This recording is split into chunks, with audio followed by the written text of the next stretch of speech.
Dr. Sarah Goldstein had spent 15 years studying the layers of Jerusalem's past, but nothing had prepared her for what lay beneath the ancient stones of the old city. It was supposed to be a routine archaeological survey, documenting artifacts before a new municipal building went up near the Western Wall Plaza. The morning of September 15th started like any other. Sarah's team had been digging for 3 weeks, uncovering the expected Roman foundations, Byzantine remains, even some Crusader-era pottery. But at precisely 9:47 a.m., everything changed. "Dr. Goldstein!" called out Yusuf, the site foreman. "You need to see this!" Sarah approached the breach and peered down. Her breath caught in her throat.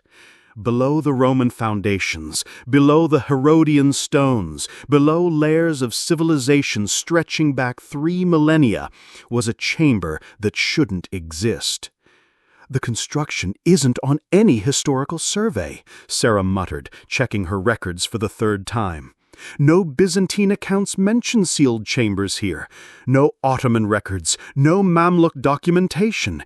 It's as if this space was deliberately erased from history." The chamber was enormous, roughly 50 feet square, with a vaulted ceiling that disappeared into shadows above.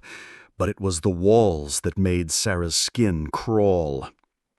Every surface was carved in symbols, not Hebrew, not Aramaic, not Greek or Latin. The script was unlike anything Sarah had seen in her career, and she'd studied paleography at Oxford. The symbols seemed to writhe in their flashlight beams, creating an optical illusion that made her dizzy. "Dr. Levy," Sarah called to their linguistic expert, "can you make sense of any of this?" Dr. Miriam Levy had decoded Akkadian tablets, translated Dead Sea Scrolls fragments, and could read hieroglyphics like a newspaper. But these symbols defied every linguistic framework she knew. "It's pre-alphabetic," she whispered. "But that's impossible! The complexity suggests a fully developed writing system, but the forms—" She trailed off, running her fingers over the carved stone. "Sarah, some of these symbols appear in my nightmares." In the center of the chamber, arranged in 3 concentric circles, were 49 stone tablets. Each tablet was covered in the same alien script, so deeply into the stone that running a finger along the grooves felt like reading Braille. "This arrangement isn't random," David observed, photographing the layout. "It's ritualistic, like they were placed here to contain something." Sarah knelt beside the central depression. It was perfectly circular, about 3 feet across and deep enough that their strongest flashlights couldn't illuminate the bottom. Around its rim, carved in the same unknown script, were symbols that seemed more urgent than the others. Deeper cuts, more frantic spacing. It's like a warning, like they were trying to tell future generations to stay away.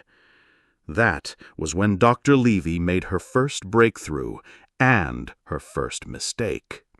Working through the night, Dr. Levy began to crack the linguistic code. The script wasn't alphabetic or logographic. It was something else entirely. Each symbol seemed to contain multiple layers of meaning, as if the ancient writers were trying to pack as much warning as possible into every mark. By dawn, she had translated fragments of 3 tablets. What she read made her hands shake. "Sarah," she called, her voice hoarse, "you need to hear this." The team gathered in the site office as Dr. Levy read her translation. "The sleeper stirs beneath the holy ground. We, the last children of the first city, seal what our fathers could not destroy. Let no hand break these bonds. Let no voice speak the words carved here. The stones cry out in warning. Some knowledge burns the mind that holds it." "There's more," Dr. Levy continued, pointing to different sections of her notes. "We built the sacred places above to keep it sleeping. Temple upon temple, faith upon faith, each generation adding their prayers to our prison. If the seals break, if the words are spoken, the city of peace becomes the cradle of ending. Sarah felt a chill run down her spine.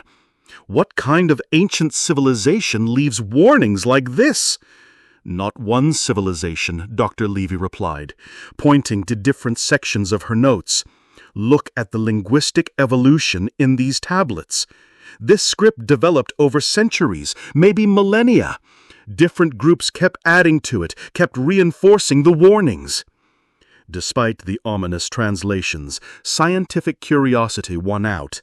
The team returned to the chamber, determined to document everything before deciding whether to seal it again or continue excavation.